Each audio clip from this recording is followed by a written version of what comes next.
Welcome to Vassals of Kingsgrave, a podcast focused on geek culture, movies, the latest TV shows, cult classics, some history discussions, and a podcast of Ice and Fire series.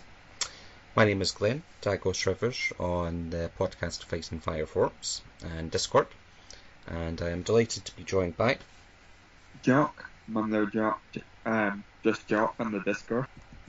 And as we approach the 700th episode of Vassals of Kingsgrave, we wanted to highlight one of the most important topics that we have discussed during the 700 episodes in the past 9 years, which is, of course, A Song of Ice and Fire.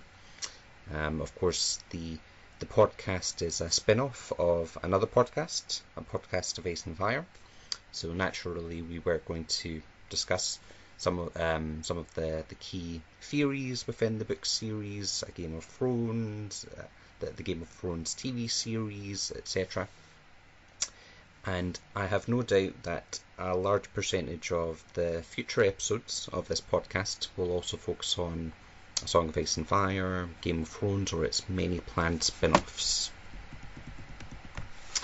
So I guess with in terms of VOK, Jock, do you remember your first episode on VOK? Yeah, it was the 29th episode of Elite Lead, I think. Oh, yeah. Mm-hmm. Well, in fact, just going back to, I was taking a look at the archives of the episodes. The first episodes, you may have recorded that one first, but the first published episode was actually one of mine, which is a Westworld discussion that you joined for. But it might have been the second recorded one that you had done. But then the recorded one. The second one was the feature one, which never came out. Ah. Well, I had a little listen to when you discussed how you got into the series. So you had borrowed some of the books from your friends. You had tried to buy the A Storm of Swords in Waterstones, and they didn't have it. I've been in that situation too, when I've gone to Waterstones and they don't have the book that I want, or HMV when they don't have the book that you want. So that's how you got into, of course, the book series and, of course, the TV show. But I guess, what about this podcast? What do you remember how you came on to listening to VOK? It was an essay by Duncan on, I think, the Tower of a Hat. Mm-hmm. I saw that it says it does a podcast for Vassals of Kingsgrave, but I liked Duncan's writing, so I checked out the podcast, and then I wanted to join after a few months, I think. Oh, fantastic! Did you just listen from then onwards? Did you listen to any of the earlier episodes? Yeah, I went back and listened later. Like, it was a while later before I went back, and I think I've listened to them all. I'm not sure. Like, I'm a bit behind at the moment. I've fallen behind the last few episodes that I haven't been on. What about a podcast, Face and Fire? Were you a fan of that podcast? No, I've never been a fan of that podcast. Like, I've listened to a few episodes, but not been a big fan of that. No, that's okay. That's fine. Of course, a huge influence from this podcast is podcast Face and Fire. So, for those that don't know, the podcast was brought together by listeners of that previous podcast, and then initially it was just off-topic type stuff. So movie discussions. There were some discussions on Star Trek. There were some discussions on short stories, for example. So it was a very small number of episodes that focused on A Song of Ice and Fire. But that changed over time, and over the 690 or so episodes. How many episodes would you say, Jock, just if you were to guess, focused on A Song of Ice and Fire?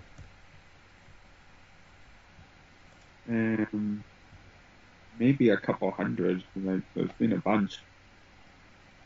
Yeah, absolutely. It's so I was looking at we tag our episodes. So when we publish an episode, we'll say what the topic is. If it's a movie, if it's A Song of Ice and Fire, if it's Harry Potter. So there are 296 episodes which focus on A Song of Ice and Fire or Game of Thrones, or it could be an Ice and Fire type con. So 296. So about 40% or just above 40% of our episodes were dedicated to that series. There's also an extra 8 episodes that I counted, which were also based on George R.R. Martin's other works. So just over 300 of our episodes have been Game of Thrones or George R.R. Martin inspired type episodes, which actually surprised me because I thought it would be a lot higher than that. I was thinking maybe around 60% of the episodes. So I was surprised it came just under half of the episodes that we've done. But it did evolve over time. So initially within the first year that VOK was around back in 2013, there was about 50 episodes within the first 6 months, and only about 10% of those were Ice and Fire type episodes.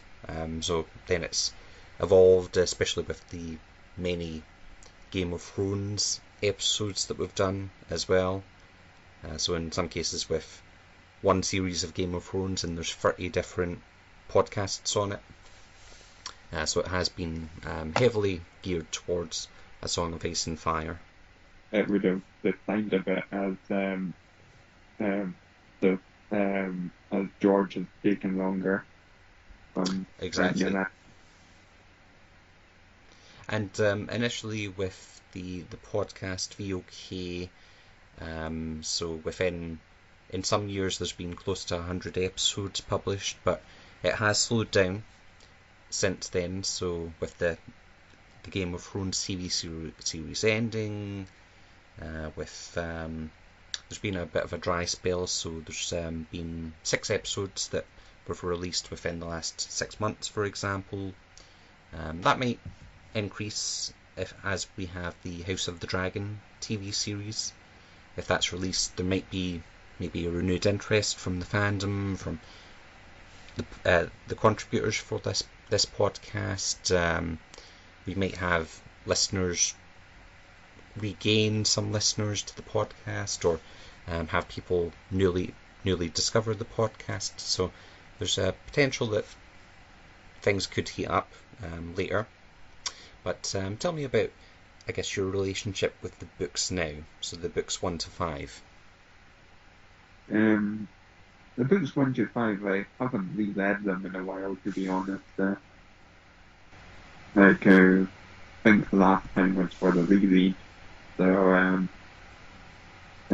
but I still like them all. I have reread some the Euron chapter or the Mercy chapter, Mm-hmm. Because they're pretty brilliant chapters from Winds. So, That's true. but other than that, mostly it's just been news about the up and coming series and stuff that I've read. Other than that, otherwise I'm pretty separate from the series at the moment until Winds comes out. Oh, absolutely. But I was very strict when it came to the Winds of Winter preview chapters so I knew about them, and I think for each of them there has been a podcast discussion on them from this podcast, but I've aimed to, well, initially I did aim to just not read them, not listen to the podcast discussions on them, but then as the years went by with no sign of a book, I did go back and read, for example, the Arya chapter, and then the Sansa chapter as well. I think I've read most of them. There might be 1 or 2 that I've not read so far, but I've probably read them all now. all of the preview chapters, and but initially I was like, no, I won't read them until we actually get the physical book released. And with the TV series, like you, I haven't read them in a long time. So initially I read the series in 2011 to 2012. Then I also reread them again, so during the year of 2012. Then heavily involved with this podcast. Of course, we've done. Bina has organised a large reread. I was involved with maybe a handful of episodes of that, so I've reread some of the chapters, and I do remember in 2013 sometimes that would be like nighttime reading, that I would go back to maybe a Tyrion chapter, or maybe I would go back to like a series of chapters from A Storm of Swords. But yes, over time that hype has died down. So it's maybe been like 4 years since I've even looked at any of the books or any of the chapters in any of the books. I have bought the Fire and Blood book, part 1, but so far I've only read maybe 200 pages of it, so I've not read the full thing. And in fact, my reading habits have died down too. So I've probably in the past 2 years picked up about 12 different books and read about 100 pages of each of them, but never actually finished them. So if, for example, The Winds of Winter was released within the next 3 months, then I don't know if I would read it that quickly compared to others within this podcast. I have been reading, but I've been reading so much exclusively non-fiction. Mm-hmm. So going back into like reading like fictional work and being able to immerse myself in the world may be more difficult. Well, what about Game of Thrones? How often do you go back to rewatch the show? I don't really. No. I just either watched it when it was on, or like the DVDs after the series had finished. So, like, I'd mostly sort of lost interest after like sort of like season 6 of the main show. But I kept like watching for like Bob and stuff. But to be honest, like season 8, the first couple of episodes were pretty good. Like I did quite enjoy them, but the last 4 episodes were, in my opinion, very bad. An opinion that many share. Well, I have initially when the series was launched, I was heavily into the show, the book series, the whole world. I had bought each of the 3 seasons on DVD and listened to, watched a lot of the extras on the DVDs, listened to the audio commentaries, and in terms of a TV show, it's been one of the most generous in terms of extra content on DVDs.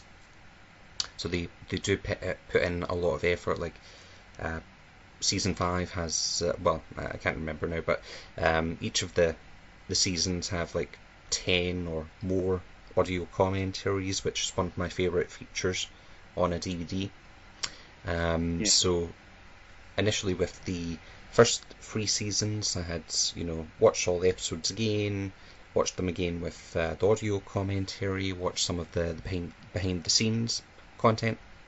But then after season 3, I never bought the DVDs again. So so from season 4 to season 8, didn't buy them. But I did ask, from parents around Christmas time, the box set. So the full series 1 to 8 box set on Blu-ray, So received that Christmas 2020. But even then, I've listened. Well, I've went back and watched maybe a handful of episodes, but haven't like done a full rewatch from series 1 to series 8. I think it's also harder than rereading because with like episodes you'll sort of be there for like an hour, whereas with reading you can just read 20 pages at night and just slowly work away at it. Yep, good point. I guess the last episode that I had watched, I think I watched so the last 2 episodes earlier this year. So it might have been about, well, back in March. I watched, had an afternoon where I knew that I wasn't doing anything, so put on the DVD, watched the last episode and the second last episode, and I do feel like rewatching it has made me like the final episode a lot more. But I can still see the faults with it, and that I can see in years to come that it will be a favourite disappointing ending lists that come out about TV shows. So it's I can see that in Lost being in those lists for years or decades, really. What about House of the Dragon? Do you intend to watch that? Yeah, well, I think Matt Smith is a really charismatic actor, so if nothing else, he'll be on it. And although I haven't actually read the source material, I did go and watch a bunch of YouTube videos when I was looking for all the content of it, even box ones. But I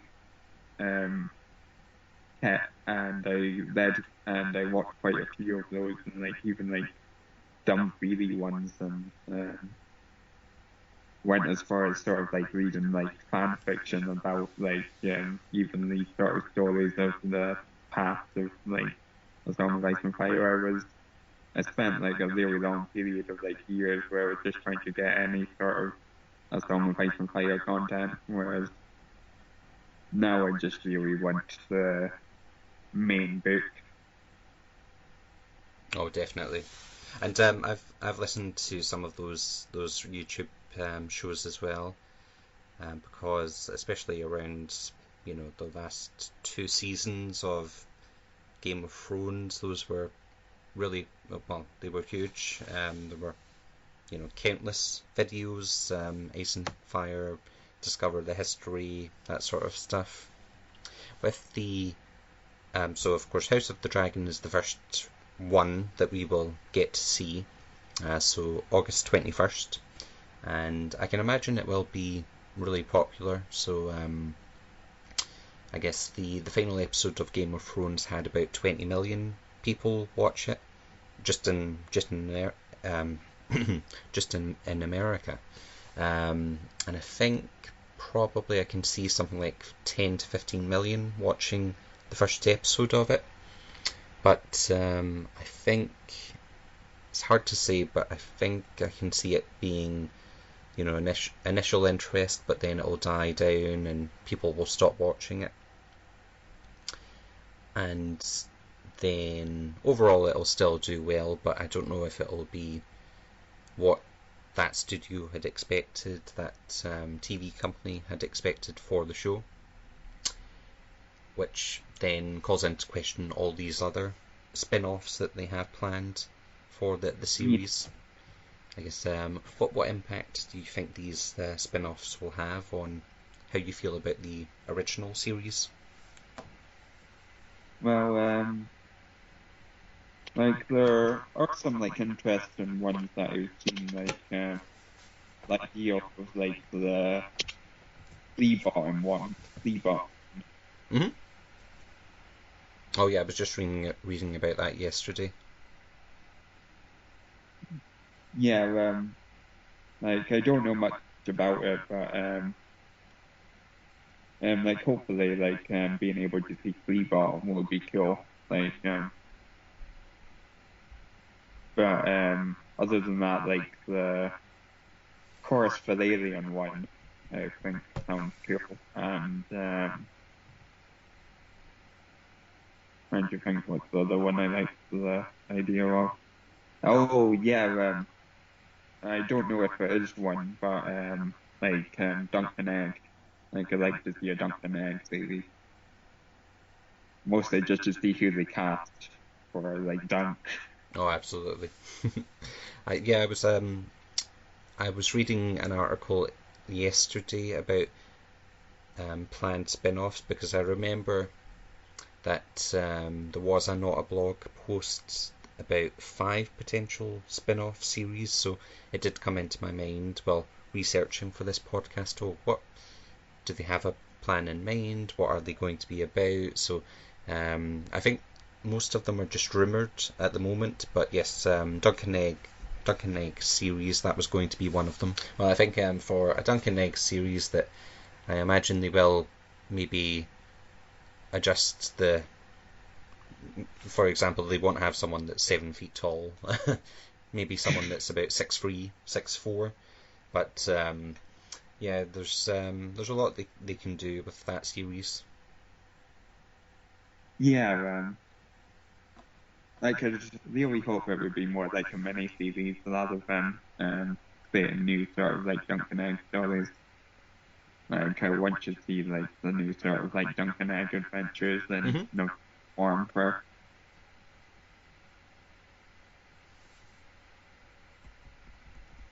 Now, of course, the $1 million question on thousands of fans' minds. So, when will the 6th book, The Winds of Winter, be published? So many question that. Many look into. Of course, there are many thousands, millions maybe fans of George R. Martin on Twitter, followers on Twitter, and looking out for everything that he does publish and posts that he posts about. Now, the 5th book in the series, A Dance with Dragons, was published, can you believe it, 4,002 days ago. And I remember this quite well because I had been on a holiday at the time. So I had gone to Benidorm for a week, and I happened to be just returning on the 12th of July. So when I returned, I was in Glasgow, so I went into the Waterstones and bought A Dance with Dragons on that day. And the normally you would expect Waterstones to be a bit more expensive, but it was actually the same price as Amazon, so decided to buy it there, then took it home. I don't know why I bought it, because I wasn't even done with A Game of Thrones at that time. I had got to about page 600 of A Game of Thrones, and then I remember I did finish the first book later that night when I returned, but it was maybe another 7 months before I even started reading A Dance with Dragons. But at least it was there, so I knew it was there. Luckily, I enjoyed the series and continued to read.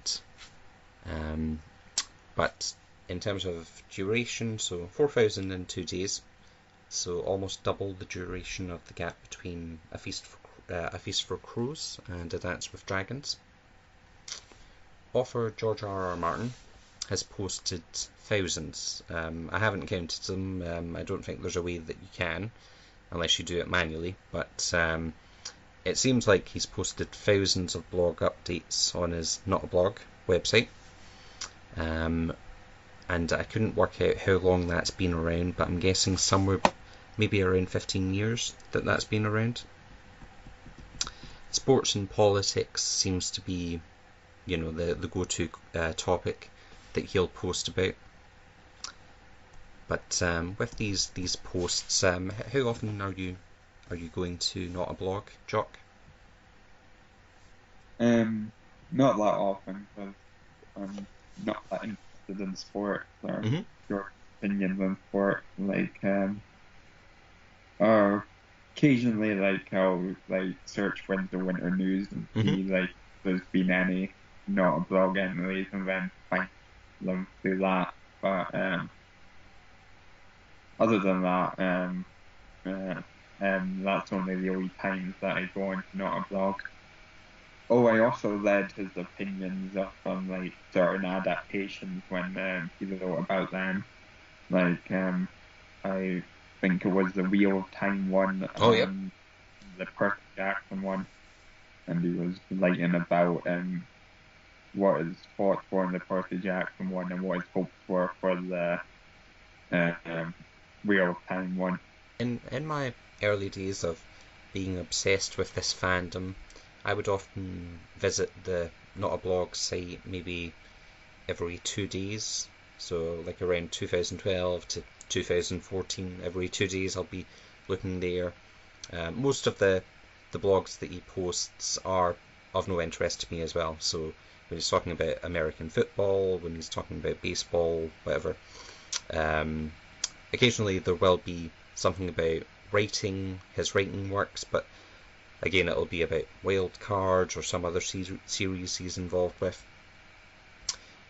When he does talk about A Song of Ice and Fire, then I do take the time to read those. I remember there was this great post that he had written maybe around 2012, and it was giving a breakdown of how he came to write A Dance with Dragons, so all the stages that he was at. Like in I guess 2007 he had written 700 manuscripts, and it goes through each of the stages, and there wasn't really much momentum going until maybe about 2010 in the lead up to Game of Thrones being released. So hopefully he does something like that. If if he releases the Winds of Winter, that he would release something like that to give a breakdown of all the stages he has gone through with writing this book. That's something that I would like to see. But with Not a Blog, that was back then, but it's died down since then. So maybe once a month I'll search and see what his latest posts have been. Typically I'll see them anyway on Twitter, or I'll see it mentioned by one of the people in this podcast in the Discord channels. They'll usually mention if there's any significant updates. But for a long time, George R. Martin has said that if he is going to announce the release, or that he has completed the Winds of Winter, that it would be on Not a Blog. So hence causing a lot of people to look at that site for upcoming news. So that's with Not a Blog updates.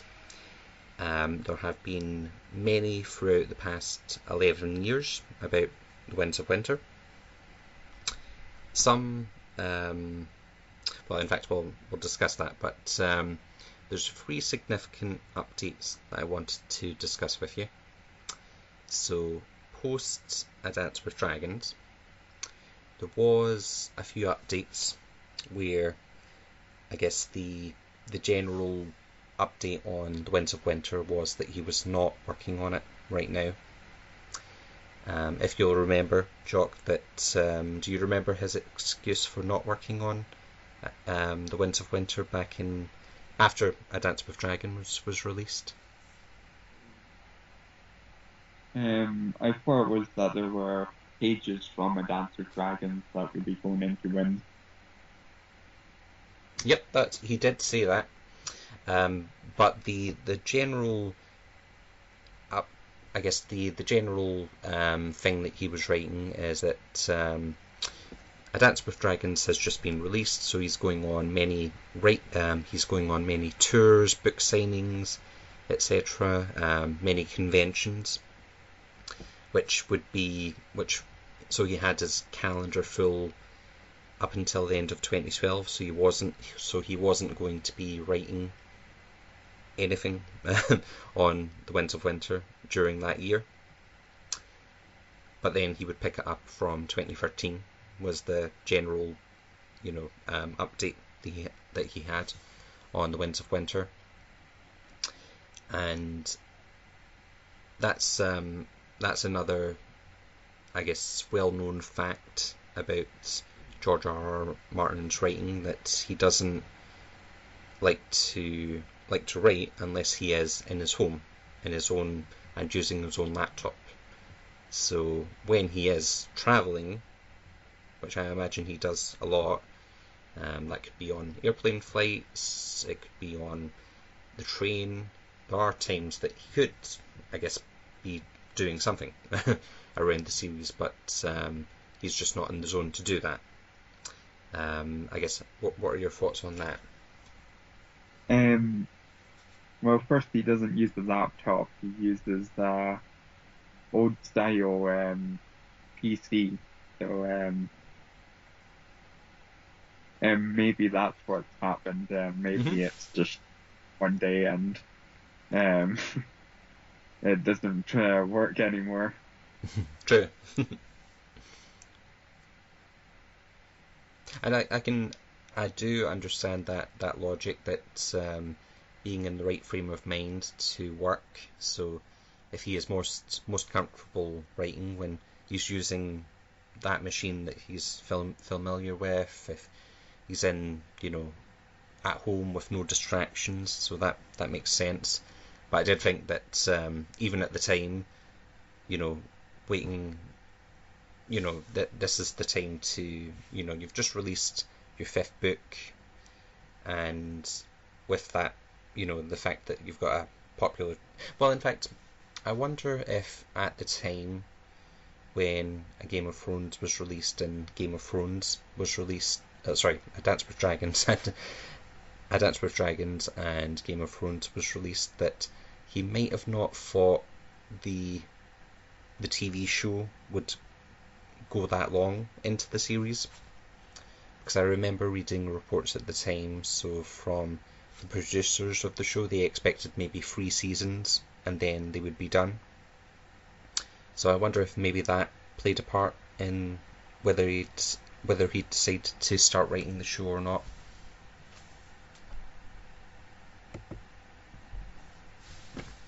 I don't know, but he did stop eventually. Some of the new stuff he added was pretty good in the show. Yeah, like at least we got something out of it. Yep, true. So yeah, the that was the, I guess, general update for around that time, so 2012, 2013, and that's I guess acceptable. Then after I guess around 2013, 2014, there were many reports that he was 300 pages in, that he had several hundred pages written for Winds of Winter, but generally he has been vague about what stage he is at, and also vague about how many chapters he's written, how many pages he's written. If he does say how much progress he has made, it'll be, a blank statement like, I guess several. Yeah, it won't be something like a couple of hundred. It'll be several hundreds pages written. So it's hard to really trace, I guess, how far or how much he has written of the Winds of Winter. Would you, I guess, do you prefer that you don't really know, or would you like to know that he's, say, 800 pages into the book? I don't know, part of it, both sides of the idea, like if I knew like it was like 2,000 pages long and the book would be separated into 4 different volumes, like obviously that would be great. But if I don't know and stuff, then my main concern is basically just the quality of writing and stuff, which so far has been great with the TV chapters.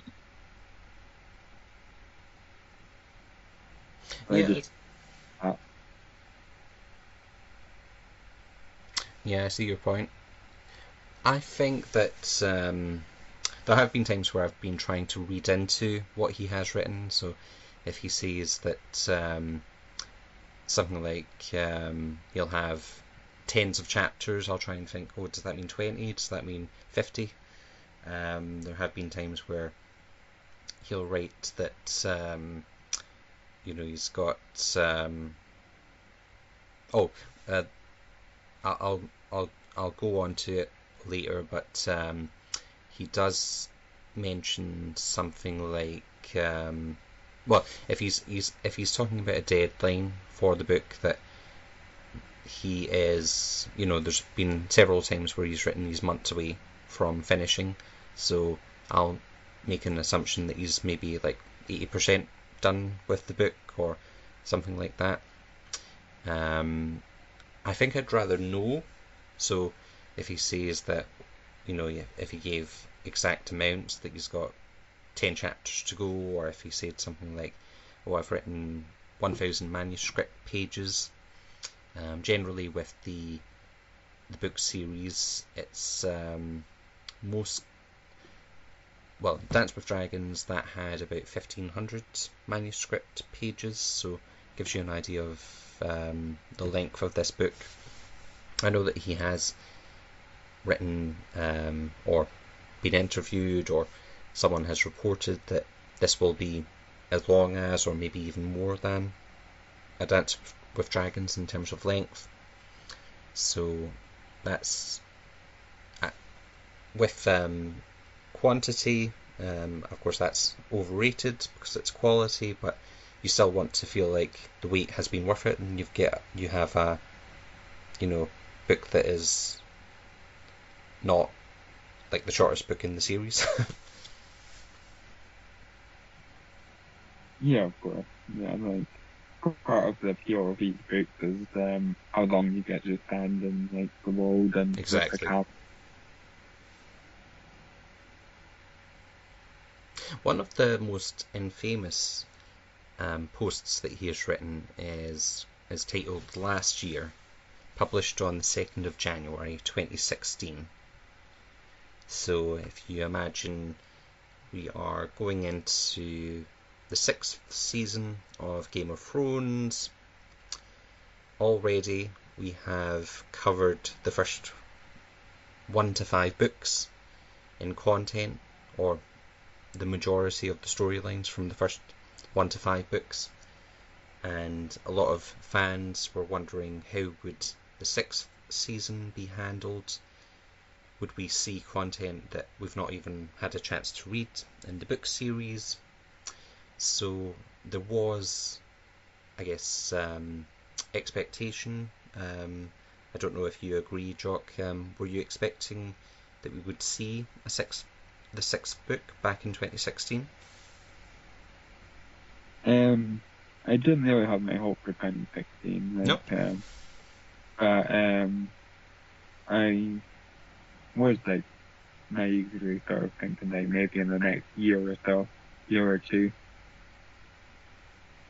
Well, initially when I had read that post, I was disappointed because I was expecting the lead up so far is that we would have the 6th book released that year in 2016, or I thought that naively.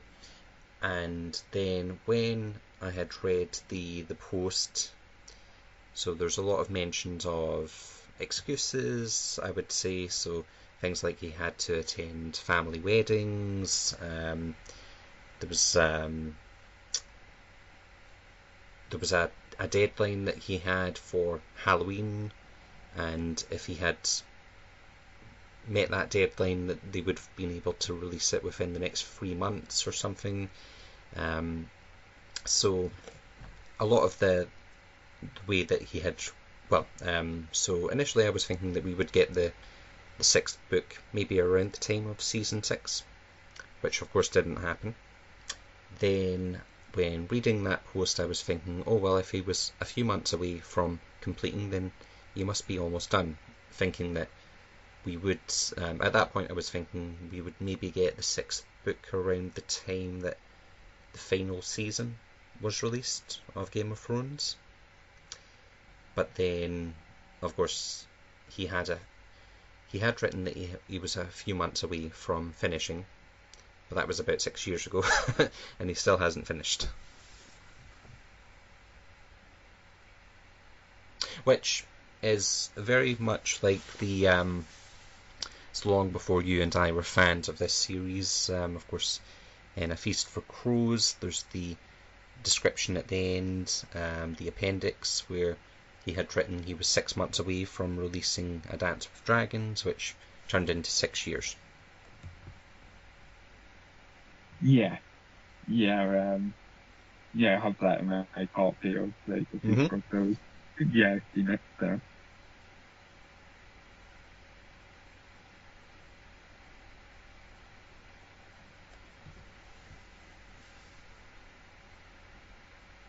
And with the so of course you've got that post in 2016, and I think that the general feeling within the fandom was disappointment, but there was a lot of support for George R.R. Martin at the time. Many fans had jumped to his defence, that they could see that he was under pressure from from writing this book, from the deadlines, from meeting expectations. I think there were some extra preview chapters released after that as well, in 2016. So, and generally people were believing that yes, the book must be close by, or within maybe a year, which turned out not to be true.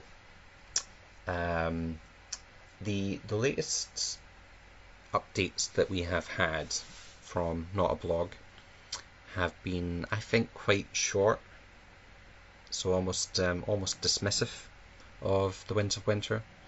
So he had written an update 2 months ago, and it was this huge, probably 3,000 word blog post that he had written, but there was maybe 2 sentences on The Winds of Winter, whereas there was long updates on House of the Dragon, some of the other projects that he's working on.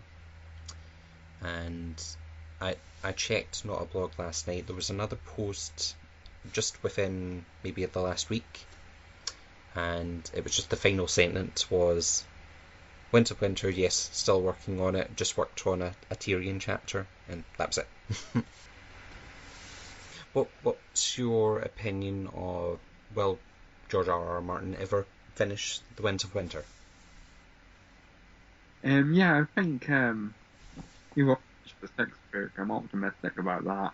I don't think he'll finish the 7th book. I was of the opinion for years that we would see the 6th book, but the 7th. Well, first of all, I also had questions of whether the series could be completed in 7 books.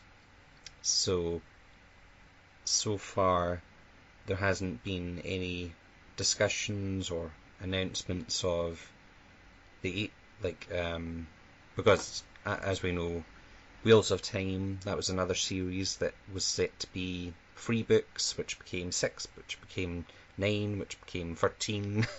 So I was thinking it would follow the same trend with this series. There hasn't been any announcement of that, or any, I don't think in any interviews it's ever been mentioned the possibility of more than 7 books. And of course, not with him, but with the editor.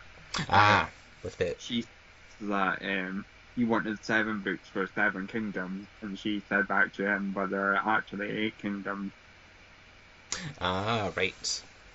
I think I remember something that something about one of the books being split in 2. part of me has thought, is seven books even enough? But in, I guess within the last 3 years, I've been thinking, okay, we'll get the sixth book, but we'll never see the seventh.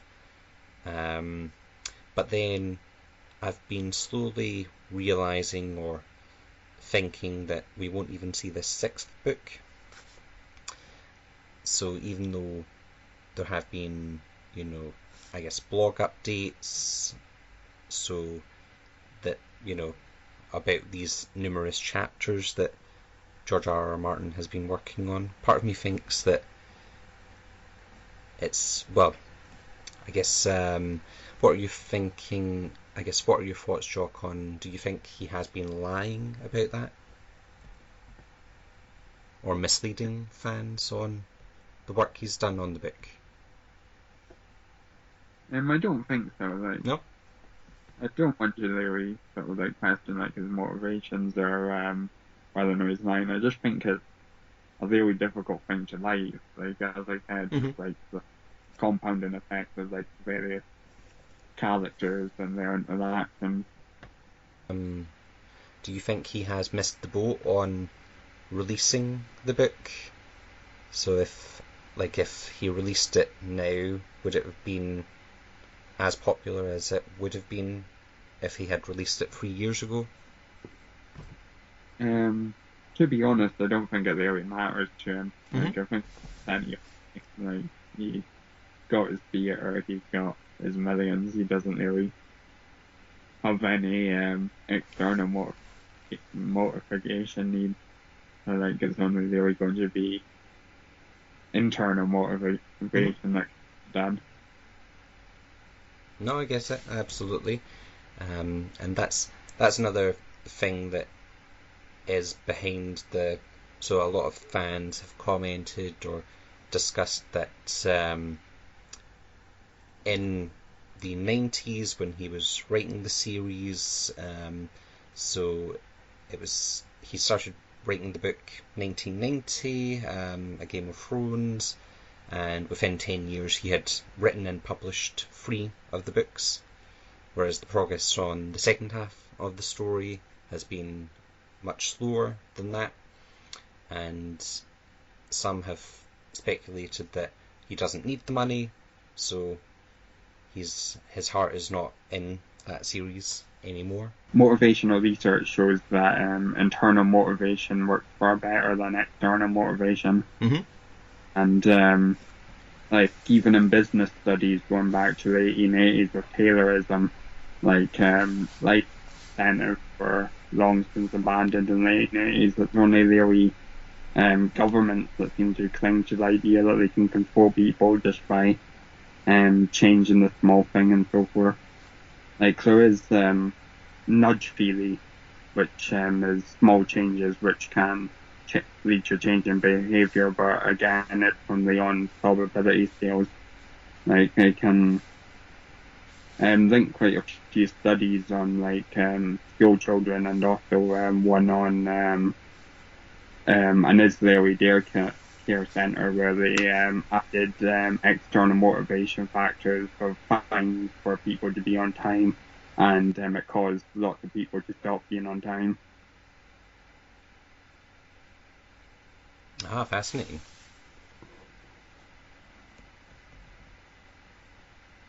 So motivation is much more complex than incentive happens, behaviour then happens.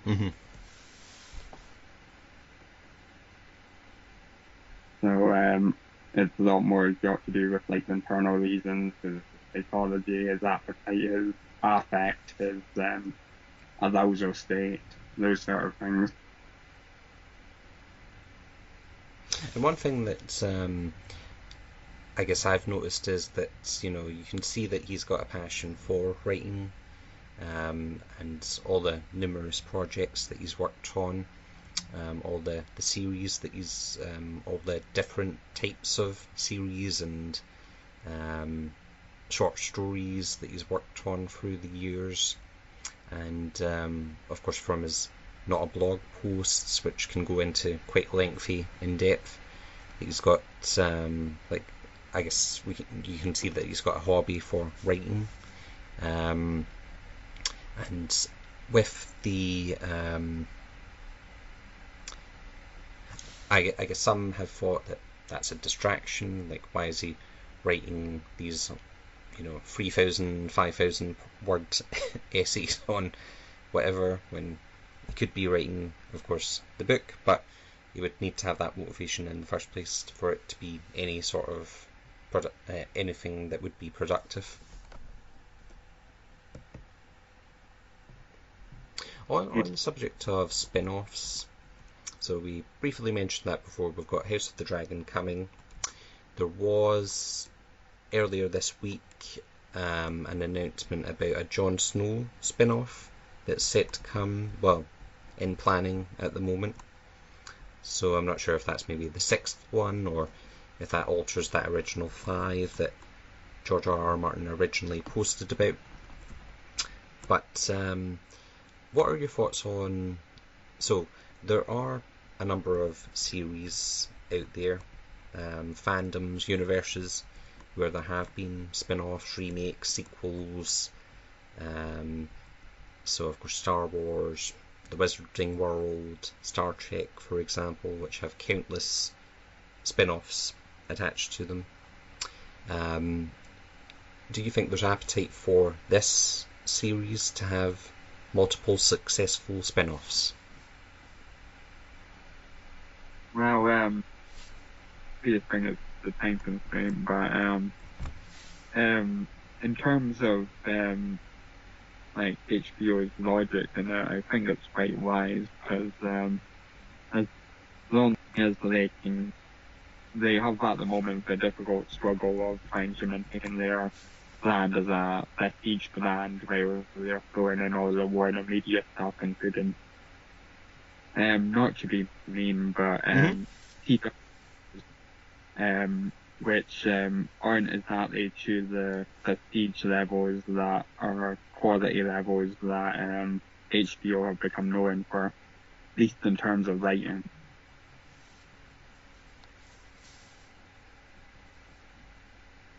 One thing that I did notice is with Harry Potter, of course, they then produced the Fantastic Beast spin-off, and I know there have been possible,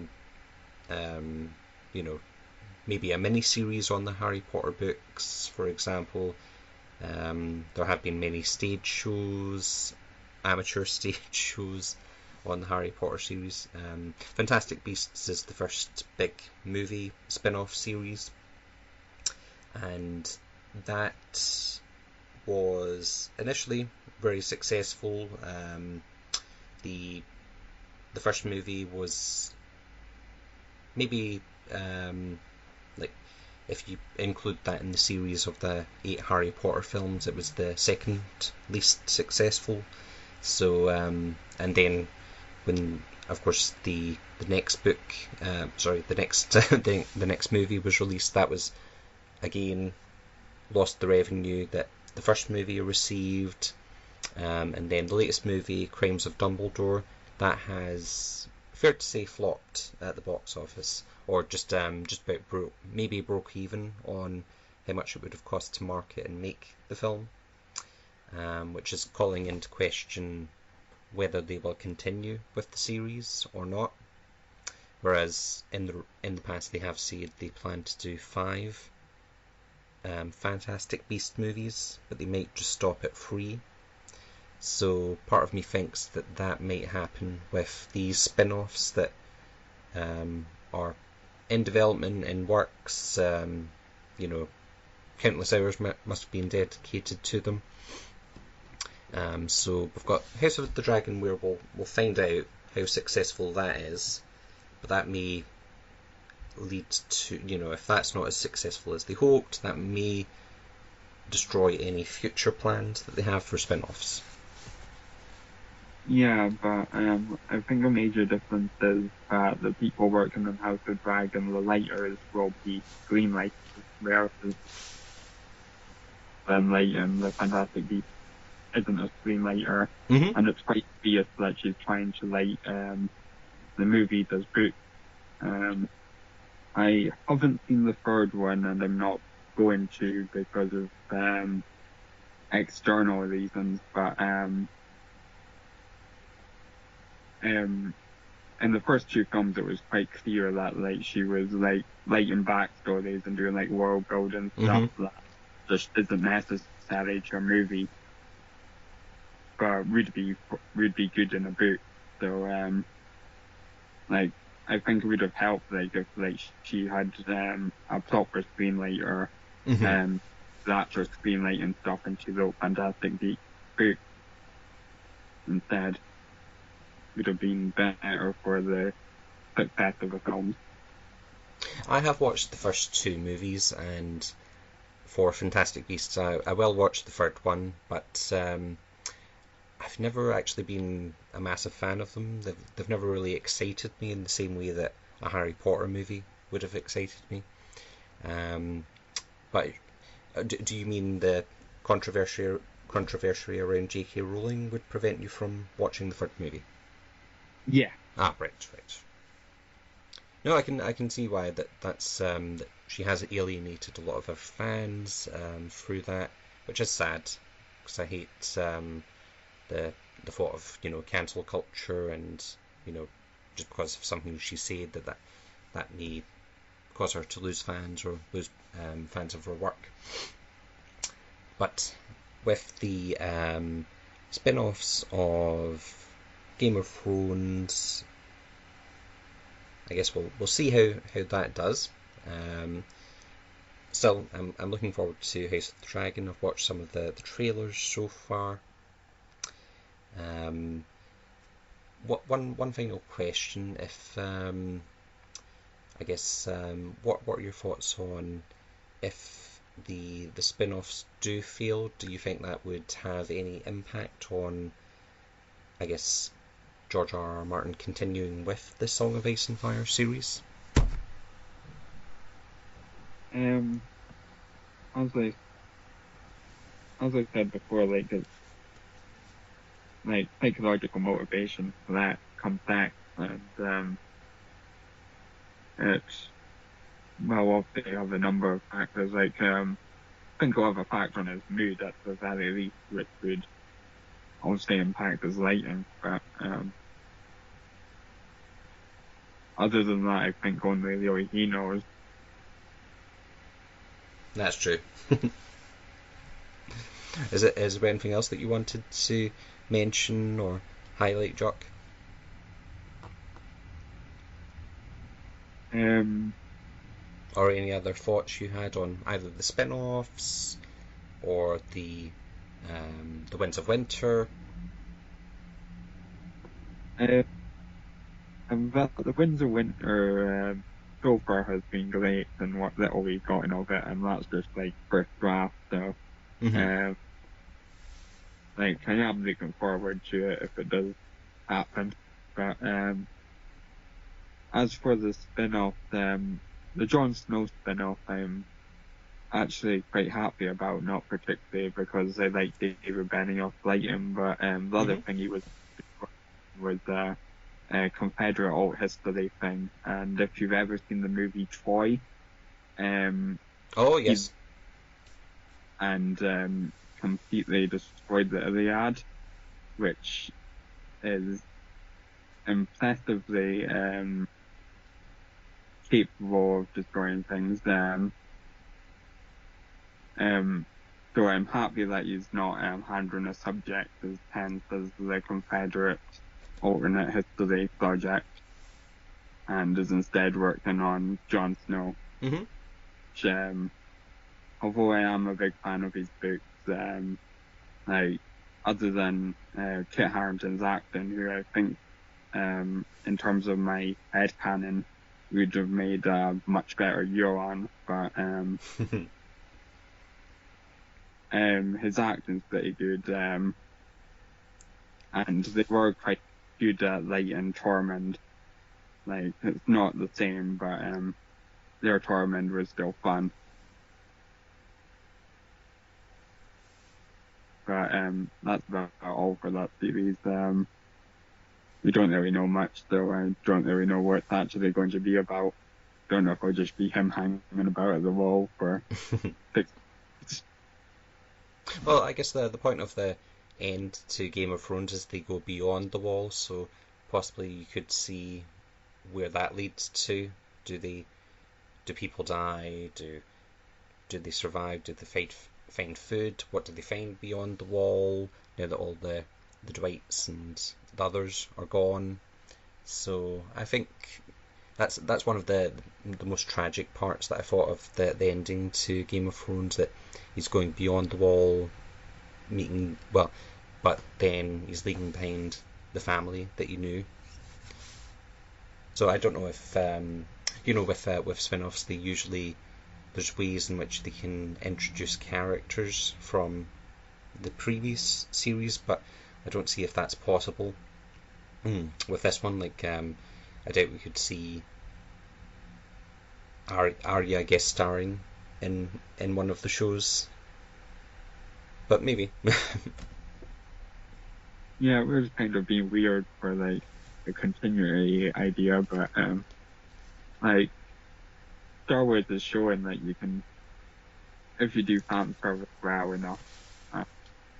To be honest, like D&D aren't that bad at fan service. They're good at it. The only problem is when they're trying to sort of do this sort of continual thread between fan service products, in my opinion.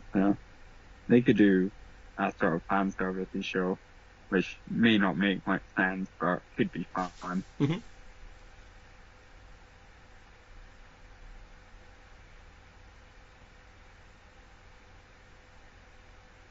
But it's been great to talk to you today, Jock, about this, and of course we can look forward to House of the Dragon. I'm sure we will see quite a few podcasts being created by Vassals of Kingsgrave on that subject. Yeah. Hopefully there will just be more podcasts in general. That's true. Thanks for your time today, and thank you to all those that have listened. Yeah, thank you. It's always a pleasure speaking to you, Glenn. Yep, you too. Have a good day. You too. Okay, bye. Bye.